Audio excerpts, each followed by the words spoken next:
हाँ, तो बायोमोलिक्यूल्स के डिस्कशन में हमने कल तक क्या देखा था? बताओ सारे, जल्दी बताओ, बताओ सब बच्चे, क्या देखा था कल तक हमने? फर्टिलाइजेशन, क्या कह रहे हैं? हाँ, कायरल पोजीशन देखा हमने, कायरल कार्बन देखा, मतलब हमने कुल मिला के ऑर्गेनिक्स के बेसिक्स देखे थे। ठीक है जी, ऑर्गेनिक एकदम जो एबीसीडी होता है ना, वो हमने कल देख लिया था। ठीक है, तो इस चैप्टर के लिए जिस चीज की जरूरत थी वो हमने बेसिक में करा दिया आपको। अब हम आते हैं अपने एडवांस वर्जन पे, एक्चुअल में क्या क्या है। देखो ध्यान से सुनना सब। हमारे पास अगर मैं बायोमोलिक्यूल्स की बात करूं तो पहला बायोमोलिक्यूल जो कि आज हमें डिस्कस करना वो है कार्बोहाइड्रेट्स। ठीक है जी, ये पहला हमारे पास बायोमोलिक्यूल्स है।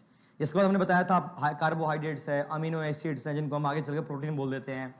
हमारे पास जो है लिपिड्स है, फैट है, विटामिन्स है, हमारे पास एंजाइम्स हैं। ठीक है, तो ये सब क्या है बच्चे? बायोमोलिक्यूल्स हैं। यही सब चीज मिलकर तो हमारे बॉडी के अंदर सेल बनाते हैं, फिर सेल से हमारा बॉडी में टिश्यू बनता है, फिर हमारा पूरा ऑर्गेनाइजेशन तैयार हो पाता है। ठीक है, तो ये वो बेसिक है। ये एक्चुअल में क्या है?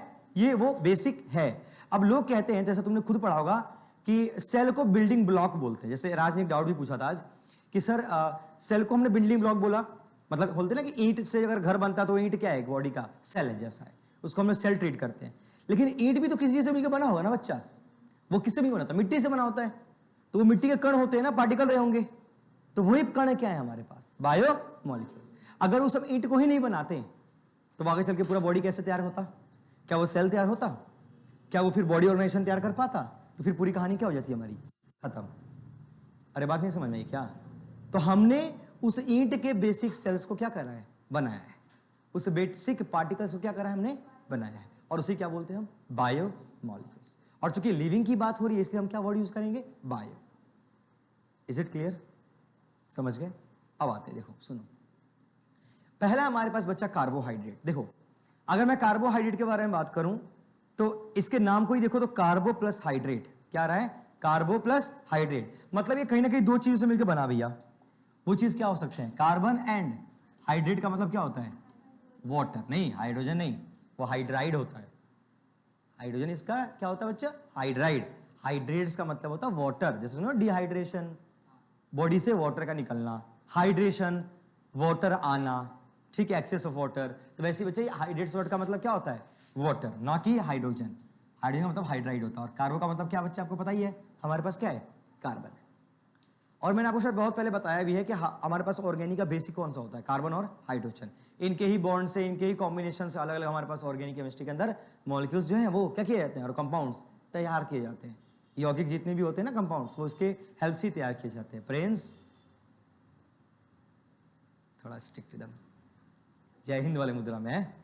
चलो अब सुनो सब ध्यान से। एक साइंटिस्ट है, नाम मत जानो क्योंकि मैं भी नहीं जानता, क्योंकि उनकी इज्जत नहीं थी। ठीक है, मतलब इज्जत इन द सेंस की उन्होंने कुछ ऐसा फालतू बात बताया था जिसको कुछ याद करने लायक बचा ही नहीं था। भाई याद तो उनको किया जाता है ना जिन्होंने कुछ अच्छी बातें बताई हो, या उनके बात से आपको कुछ समझ आ गया हो, या उनकी चीज़ों से आप इंस्पायर हो गए हो, या उनको आगे तक फॉलो करा हो आपने। उस इंसान की बात थोड़ी ना याद रखते हो, या उस इंसान के नाम थोड़ी याद रखते हो जिसने कुछ भी बता दिया हो। अरे भाई ये दीवार है, याद कर लो। अब मुझे क्यों याद रखोगे इस बारे में कि ये दीवार है? तुम्हें दिख रहा? अरे दिख रहा। तो ऐसा कुछ कमाल का चीज़ तो है ही नहीं है। तो ऐसे कुछ फालतू सा बताया इन्होंने कॉन्सेप्ट। क्या सुनो, इन्होंने कहा कि पूरा कार्बोहाइड्रेट CX और H2OY के फॉर्म में एग्जिस्ट करता है। ये बात उन्होंने कही थी। पूरा कार्बोहाइड्रेट CX H2OY के फॉर्म में एग्जिस्ट करता है। तुम्हें पल्ले नहीं पढ़ा होगा, मुझे पता है, डेफिनेटली पल्ले नहीं पढ़ा होगा। क्या लिखा मैंने? पल्ले पढ़ा? समझ आया? ऐसे बिना बता दूं तो तब समझ में आ जाएगा? पक्का? सीरियसली रेडी हो? सुनो एक बात समझो, ये क्या होता है बताना जरा। ग्लूकोज या ग्लूकॉन? ग्लूकोज। क्या? ग्लूकोज। सब जानते हो ना इसको? भाई ये ग्लूकोज होता है।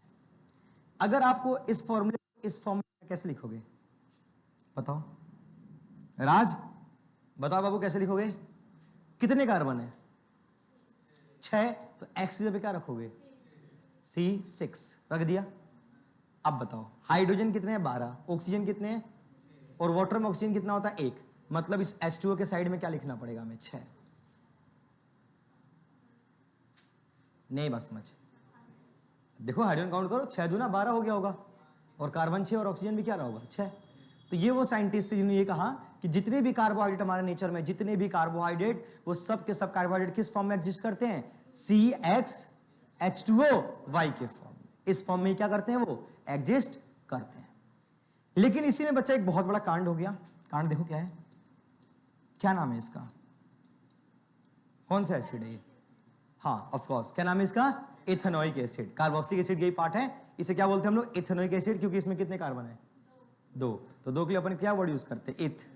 इथेन। और ये ओइक एसिड का ओइक एसिड लगा तो नाम क्या हो गया? Ethanoic acid. तनिष्का ठीक हो? चक्कर वक्कर तो नहीं आ रहा ना? पी लो पानी, पीछे है नहीं लगे क्या दोस्त? पानी लेके नहीं आती, जाओ लेके आओ। पानी वहीं खत्म हो गया, जाओ खरीद के लाओ। यही दोस्त, यही प्यार, पानी के लिए तुम लोग ये कर रहे हो। चलो हाँ बताओ भाई, इसका फॉर्मूला क्या होगा? आप देखो जरा, इसे क्या बोलते हैं? Ethanoic acid. अब इसको जरा फॉर्मूला में कन्वर्ट करो। क्या करोगे? देखो क्या करोगे, देखो कितने कार्बन भैया? 2 कार्बन है, तो एक्स की जगह क्या रख दिए? 2। बीच में क्या रखोगे? वाटर।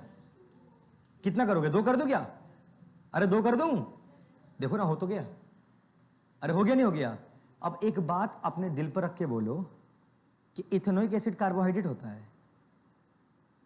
भाई वो एसिड है, एसिड कार्बोहाइड्रेट कैसे हो सकता है? अरे बात नहीं समझ में आई। एसिड कार्बोहाइड्रेट कैसे हो सकता है? कार्बोहाइड्रेट तो वो ग्रुप होता है जिसपे OH लगा हो, एल्डिहाइड हो, पॉलीहाइड्रोक्सी हो, या फिर एल्डिहाइड और क्या हो? कीटोन हो। लेकिन ये तो कार्बोक्सिलिक एसिड है ना। कार्बोहाइड्रेट क्या होता है? पहले मेरी बात सुनिए। कार्बोहाइड्रेट क्या होता है? The compound which have polyhydroxy group with aldehyde and ketone. वो कंपाउंड जिस पे ढेर सारे OH ग्रुप लगे हों, ढेर सारे मतलब 2 से अधिक, 1 से अधिक कह सकते हो, 1 से अधिक वाले, तो पॉलीहाइड्रोक्सी। हाइड्रोक्सी अल्कोहल को अल्कोहल भी बोलते हैं और हाइड्रोक्सी भी बोलते हैं, ठीक है? हाइड्रोक्सी कब बोलते हैं? ऑर्गेनिक जानते हो तो बताओ। हाँ, जब उसकी प्रायोरिटी क्या हो जाए? कम, उससे ज्यादा प्रायर ग्रुप कोई ग्रुप में लगाया जा सके। जैसे अगर एल्डिहाइड लग गया एक ही ग्रुप में और उसी ग्रुप में अल्कोहल भी लग गया, तो उस अल्कोहल को अल्कोहल नहीं बोलोगे, क्या बोलोगे? हाइड्रोक्सी बोलोगे, क्योंकि उससे प्रायर कौन है? एल्डिहाइड, तो वो वहां लग गया। नहीं बात समझ? ये तो ऑर्गेनिक की बात थी। तो मैंने ये कहा कि किसी ग्रुप के अंदर, किसी ऑर्गेनिक कंपाउंड का ढेर सारे OH ग्रुप लगे हों और उस OH ग्रुप के साथ एल्डिहाइड भी लगा हो और कीटोन भी लगा हो, तो उससे क्या बोलोगे? कार्बोहाइड्रेट। भैया कोई भी एल्डिहाइड है क्या इसमें? कोई भी कीटोन है क्या? और कोई भी अल्कोहल है क्या? तो कार्बोहाइड्रेट किस बात का? लेकिन जिस चाचा ने बताया, उस चाचा के अकॉर्डिंग तो ये भाई कार्बोहाइड्रेट में आ गया ना ये तो। कि उसने क्या कहा था? वो कोई भी चीज कार्बोहाइड्रेट हो सकता है जो CX और H2O के फॉर्म में एग्जिस्ट करता हो। वो तो एग्जिस्ट कर रहा है ना बच्चा, लेकिन है तो नहीं ना। नहीं, मेरी बात नहीं समझ पा रहे क्या आप लोग? अरे जिस चाचा ने बताया था उसकी एक्सेप्शनलिटी बता रहा हूं मैं आपको। अपवाद है ये, हैं? उनको चैन नहीं मिलेगा अगर आप नहीं समझोगे तो।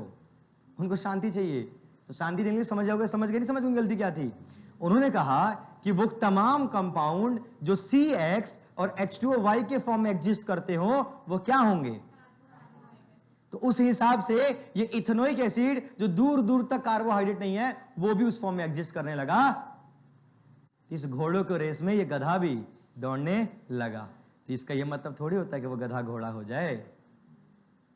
हेलो, तुम लोग अपने आप को क्यों देख रहे हो सारे? अरे तुम्हारी बात थोड़ी कर रहा हूं यार, गधे घोड़ों की बात कर रहा हूं। घोड़े में तो देखा नहीं तुमने, गधे में सब खुद को ही देख रहे हो। तनिष्का क्या हो गया? बेचारे हंस नहीं पा रही है, सच में बहुत बीमार है ना, फिर भी क्लास लेने आई। डेडिकेशन बच्चा, सैल्यूट है। अब कल एब्सेंट कर जाएगी देखो। चलिए देखिए, आई बात समझ में? क्लियर है? इसी बीच एक और फॉर्मूला आया बच्चा, C6H12O5। इसे बोलते हैं रैमनोज। क्या बोलते हैं? रैमनोज। ये राम वाला नाम नहीं है बच्चा, रैम, RHAM, रामनोज, रामनोज, रैमनोज, ठीक है? थोड़ा एकदम सैग में रैमनोज है। What is this? दिस रैमनोज है, ऐसे कुछ, ठीक है? तो सैग में है, ठीक है? ये दिल्ली क्या मतलब, ऐसे नॉर्मल टोन में, नहीं तो हम लोग रामनोज है। कितना कोर्स लगेगा ना, बेइज्जती हो जाएगी हमारी, ठीक है? इसे हम लोग रैमनोज। ठीक, अब सुनो क्या कहानी है। अच्छा, इसको हम इस फॉर्मूले में बनाए। कार्बन कितने भैया? भैया 6 आ रहे हैं। अरे भैया कितने आ रहे हैं? 6। अच्छा, H2O कितना लगाया मैंने? 5। क्या लगाया? क्योंकि ऑक्सीजन तो भैया 5 ही है ना, तो वहां कहां छेड़छाड़ कर दूं मैं? है मुमकिन? है मुमकिन? तो आखिरी में हाइड्रोजन को अलग से दिखाना पड़ेगा ना हमें, तो क्योंकि हाइड्रोजन फिर नाराज हो जाएगा। वो तो कह रहा मैं 12 हूं ना, लेकिन इस फॉर्मूले के हिसाब से तो मैं 10 ही आ रहा हूं, तो मुझे अलग से 2 दिखाओ ना भाई आप। नहीं पल्ले पड़ा? पल्ले पड़ा? घुटना काम कर रहा है? घुटना काम कर रहा है? ठीक है। तो एक बात बताओ, उन चाचे का फॉर्मूला पे यार है? अरे मिर्जापुर वाले चाचा का फॉर्मूला पे आ रहा है कि नहीं आ रहा? ये नहीं आ रहा। मिर्जापुर चाचा को जानते हो? नहीं जानते हो? जानना ही मत। तो ये वो जो चाचा है, उनके चाचा का फॉर्मूला पे ये नहीं है। अब कुछ बच्चे घर जाके सर्च करेंगे, हु इज मिर्जापुर वाले चाचा, प्लीज डोंट सर्च, और if you are searching please use ear and headphones. वो कौन से चाचा थे? ठीक है, आई बात समझ में? अरे समझ में आया कि नहीं आया बच्चा? तो सर ये तो हमारे कार्बोहाइड्रेट के फॉर्मूले पे एग्जिस्ट नहीं कर रहा। ये उनके क्या नाम था, किनका, जिन्होंने ये फॉर्मूला दिया था। तो इसका ये मतलब थोड़ी है कि अब ये कार्बोहाइड्रेट नहीं है। अरे भाई बहुत बढ़िया वाला कार्बोहाइड्रेट है ये, बहुत बढ़िया वाला। तो इससे क्या समझ में आया कि जो मैं अभी तक पढ़ा रहा था वो सब क्या कर रहा था? मैं बकवास कर रहा था, बकैती कर रहा था मैं। सीरियसली मैं पहली बार बोल रहा हूं भाई साहब, देखिए जो मैंने पढ़ाया ना ये सब बकवास है। क्योंकि ये टॉपिक क्या है? ये टॉपिक क्या है? बकवास। मतलब ये मैं नहीं कह रहा, जिन्होंने दिया वो बकवास कह रहा था, उसने बकवास करा अभी तक, इसलिए इसको क्या करेंगे? डिस्कार्ड कर देंगे। क्या कर देंगे बच्चा? डिस्कार्ड कर देंगे। हम इसमें से कुछ भी याद नहीं रखेंगे, क्योंकि ये चीज क्या हो चुका है? फेल हो चुका है बच्चा। क्या हो चुका है जी? फेल हो चुका है। हाँ ठीक है, हमने कहा था रेस्ट हो जाओ, नहीं तो रेस्ट इन पीस कर देंगे, और हो गए। अरे समझ में आया कि नहीं आया? कॉपी करो सब। लेकिन हाँ इंपॉर्टेंट है। बकवास इसका मतलब क्या है? अरे भाई मैंने मजाक में कहा था ये बकवास है, इंपॉर्टेंट भी है, बोल दिया मैंने। देखो जी, तो इसके बाद क्या कहानी आई हमारे पास? तो इन चाचा को हमने साइड करा, और उसके बाद हम कहां पहुंचे जरा ध्यान दीजिएगा। इसके बाद हम आए क्लासिफिकेशन ऑफ क्या? कार्बोहाइड्रेट। हमने कार्बोहाइड्रेट को डिवाइड किया, कुछ क्लासिफाई किया। अच्छा, क्लासिफाई हमेशा हम कुछ ना कुछ बेस बना के करते हैं। हम क्लासिफाई कुछ भी करते हैं तो क्या करते हैं? बेस बना देते हैं, क्योंकि बेस बहुत जरूरी है। बिना बेस का फिर किस किस उस पे, मतलब कह सकते हैं किस पैरामीटर पे आप डिवाइड करोगे चीजों को? कोई ना कोई पैरामीटर तो होना चाहिए ना बच्चा। तो यहां पैरामीटर है हाइड्रोलिसिस। क्या है हाइड्रोलिसिस? का मतलब क्या था? पानी का टूट जाना। Hydro means water part, lysis का मतलब क्या होता है? टूटना, ब्रेक डाउन। तो पानी का टूटने से ही हम लोग यहां पे 3 पार्ट में पढ़ते हैं पूरे कार्बोहाइड्रेट को। So first part is your बच्चा क्या है बताओ? मोनोसैकेराइड। क्या है? आई थिंक ये पहली बार तो सुना नहीं होगा आप लोगों ने, सुना तो कई बार होगा, भले जानते नहीं होगा, अलग बात है। दूसरा है नहीं, ओलिगोसैकेराइड, ओलिगो, और आखिरी है पॉली सैकेराइड। ठीक है जी, ये 3 कहानी है। अब देखो मोनोसैकेराइड क्या होता है, सुनो सब समझाता हूं मैं फटाफट से। देखो मोनोसैकेराइड्स का मतलब होता है कि आप हाइड्रोलिसिस कर रहे हो, और हाइड्रोलिसिस करने के बाद सिर्फ एक ही मोनोमर बना कार्बोहाइड्रेट का। आपने क्या करा? हाइड्रोलिसिस करा। हाइड्रोलिसिस करने के बाद कितने मोनोमर्स बने हमारे कार्बोहाइड्रेट के? एक। तो अगर एक मोनोमर कार्बोहाइड्रेट की बात की जाएगी तो क्या बोलोगे इसको आप? मोनोसैकेराइड। अगर 2 से लेके 10 के बीच में आपके पास बनाए जाते हैं क्या? कार्बोहाइड्रेट्स के यूनिट्स, मोनोमर्स 2 से 10 के बीच में हो, हाइड्रोलिसिस करने के बाद उसे क्या बोलोगे? ओलिगोसैकेराइड। जिसमें 2 वाले को हम बोलते हैं डाइसैकेराइड, 3 वाले को ट्राइसैकेराइड, 4 वाले को टेट्रासैकेराइड, 5 वाले को पेंटाहेक्सैकेराइड, फिर वैसे आप नंबर से कर सकते हो। और पॉली का मतलब हाइड्रोलिसिस करने के बाद ढेर सारा लंबा सारा यूनिट मिल जाए हमें, लंबा सारा चैन दिख जाए, उसे क्या बोलोगे? पॉलीसैकेराइड। इसके बाद डेफिनेशन लिख लीजिए, पहले ये चार्ट बनाइए फिर डेफिनेशन लिखवाया था इसके बताता हूं, पहले ये लिखो सब, फिर एंड में रिएक्शन बताऊंगा जब हम कंप्लीटली वो करेंगे, स्ट्रक्चर बनना सीखेंगे तब। फिलहाल इसके डेफिनेशन को लिख लो।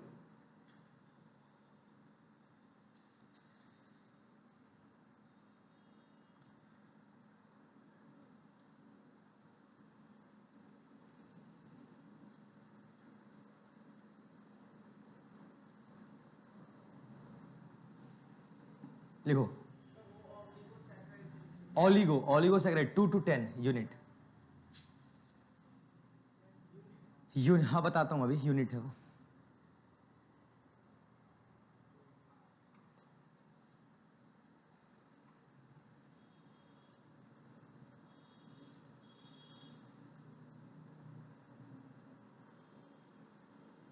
हो गया, लिखो मोनोसैकेराइड, इसमें लिखो those carbohydrates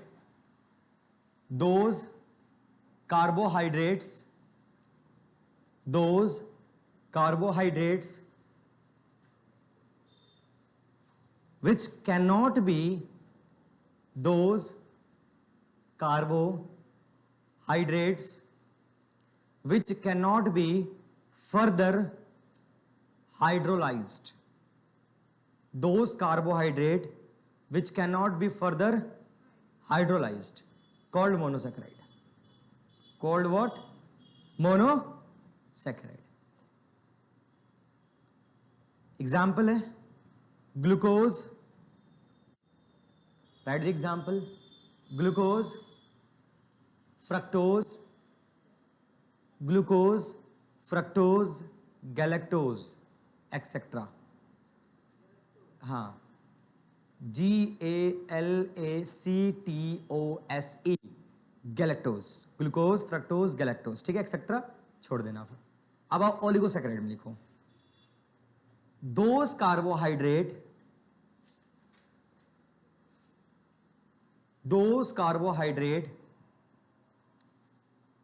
which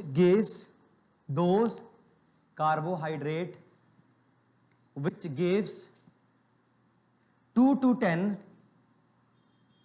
those carbohydrates which gives 2 to 10 monosaccharides on hydrolysis। 2 to 10 क्या बच्चा? Monosaccharides on hydrolysis. Example sucrose, SUCROSE, monosaccharides unit called oligosaccharides। Sucrose, arrow लगाओ, एरो, सुक्रोज के बगल में एरो लगाओ। combination of glucose and fructose, combination of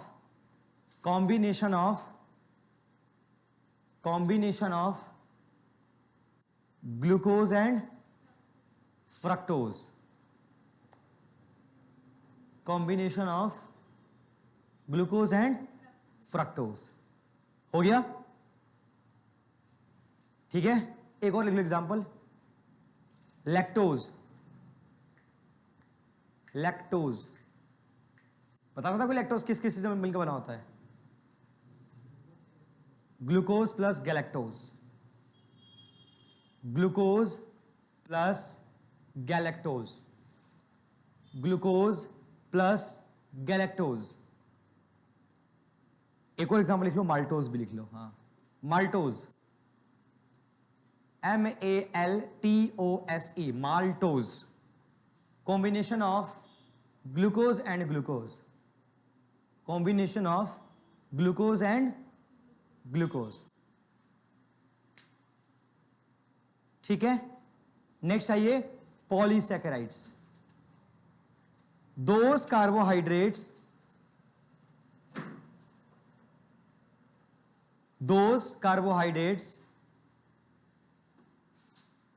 which gives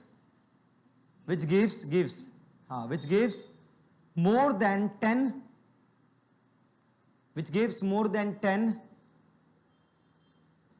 units of monosaccharides, which gives more than 10 units of monosaccharides, called polysaccharides। 10 से अधिक हो जाए तो क्या बोलोगे आप उसको? पॉलीसैकेराइड्स। एग्जाम्पल लिखो, cellulose,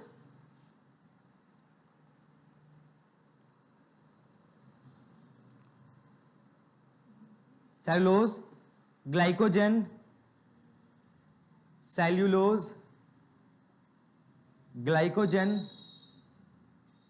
starch, cellulose, glycogen and what, starch. जहां पे ग्लाइकोजन लिखो वहां लिख लो एनिमल फूड स्टोरेज। हम ह्यूमंस और एनिमल्स के अंदर फूड स्टोरेज किसको बोलते हैं? ग्लाइकोजन को। और जहां स्टार्च लिखो वहां लिखो प्लांट फूड स्टोरेज। जहां ग्लाइकोजन वहां लिखो एनिमल फूड स्टोरेज, और जहां प्लांट है वहां लिखो, सॉरी जहां पे स्टार्च है वहां लिखो प्लांट फूड व्हाट, स्टोरेज। वो प्लांट के सेल वॉल बनाने में काम आता है, बताया, ये तो बहुत पहले से पता होगा आप लोगों को। प्लांट का सेल वॉल इसी से तो बनता है। और ये तो अभी बताया मैंने, कब बताओ? जब मैंने मिथेनोजन बैक्टीरिया समझाया था आपको, मैंने कहा था रूमिनेंट्स के गट्स में पाया जाता है। तो वो एक्चुअली वो सेलुलोज मिलता कहां से उनको, मतलब वो CH4 बनाते कहां से हैं? तो गाय भैंस क्या खाते हैं? घास खाते हैं। उस घास के अंदर क्या होता है? सेलुलोज होता है। ये वो बैक्टीरिया इस सेलुलोज को क्या कर देते हैं? तोड़ देते हैं, और तोड़ के क्या बनाते हैं? मीथेन, जो कि उनके गोबर के माध्यम से बाहर आ जाता है, मतलब उनके डंग के माध्यम से क्या होता है? बॉडी से बाहर आ जाता है। वो अलगी होता है। हाँ हाँ बिल्कुल बिल्कुल, अगर वो प्लांट है तो सेलुलोज होना ही होना है उसके अंदर। लेकिन एल्गी के अंदर सेलुलोजिक कंपोनेंट नहीं कह सकते।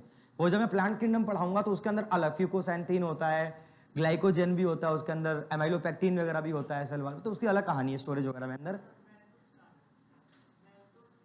क्या ये सब डिफरेंट फूड, जैसे केन में, गन्ने में, ठीक है, गन्ना हो गया, हनी हो गया, ग्रेप हो गया, अंगूर हो गया, तो डिफरेंट इनके सोर्सेज होते हैं। हो गया? अच्छा, हम ह्यूमंस CH4 क्यों नहीं बना पाते? हमारे अंदर वो बैक्टीरिया क्यों नहीं रहता? क्योंकि हम ह्यूमन सेलुलोज नहीं लेते हैं। हम घास खाते हैं, हम पेड़ पौधा कच्चा खा लेते हैं, नहीं खाते ना, हम नहीं खाते वो चीज़। हम खाते भी हैं, नहीं हम ऑफकोर्स सब्जी तो खाते ही हैं, है तो वो प्लांट का ही पार्ट, लेकिन हम उसको कुक करके खाते हैं, उसको हम पका देते हैं। उस पकाने के टाइम पे डिनेचुरेट हो जाता है हमारे पास सेलुलोज। पहले वर्मी फॉर्म अपेंडिक्स, हाँ, वो एंसेस्ट्रल टाइम पे जब हमारे जो पूर्वज थे ना, तब उस टाइम पे अपेंडिक्स का काम था, क्योंकि वही अपेंडिक्स मेनली सेलुलोज डाइजेस्ट करने का काम आता था। तो अब चूंकि धीरे धीरे हमारे अंदर इवोल्यूशन हो गया, हम इवॉल्व हो गए, घास वास खाना छोड़ दिया हमने, तो वो हमारा अपेंडिक्स किसी काम का बचा ही नहीं, इसलिए बॉडी से निकालो फिर भी कोई फर्क नहीं पड़ता है। This is a part of what, evolution. नहीं है समझ? चीनी को बोलते हैं भाई सुक्रोज। नॉर्मल शुगर होता है C12H2211, हाँ दूध में होता है, डेयरी प्रोडक्ट्स में। अब एक चॉकलेट आता है ना महालैक्टो, एक्चुअली वो लैक्टोज का मतलब मिल्क से ही था, लैक्टोबैसिलस, अगेन फ्रूट्स में मिलता है, खाने में हमारे जो कि स्टोरेज में ही, उन्हीं कॉम्बिनेशन में। ये डिफरेंट सोर्सेज हैं। देखो लैक्टोज के बारे में अच्छे से समझना होगा आप लोगों को। लैक्टोज से ना अभी आगे मैं पढ़ाऊंगा आपको 12th में, आप पढ़ोगे, पढ़ाऊंगा नहीं पढ़ाऊंगा उस बात में लगे, आप पढ़ोगे उसमें लैक ओपरॉन एक टॉपिक चलता है, मॉलिक्यूलर बायोलॉजी, बहुत इंपॉर्टेंट टॉपिक है, वो आगे पढ़ना आप लोगों को, ठीक है? पर यहाँ तक समझ में आया कि नहीं आया सबको? एक बार रिवाइज करो तो हम लोग आगे बढ़ जाते हैं।